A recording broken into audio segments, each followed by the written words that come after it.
Mo bang malaman kung saan makikita ang password ng inyong Facebook account? Tara, samahan mo ako.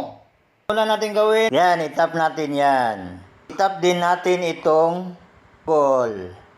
So, sa search, itype natin ang .com. Yan. Itap natin file account. Itap din natin ang security. Hanapin natin ang password manager. Yan. Itap din natin ang facebook.com. Yan. Tap natin ang continue.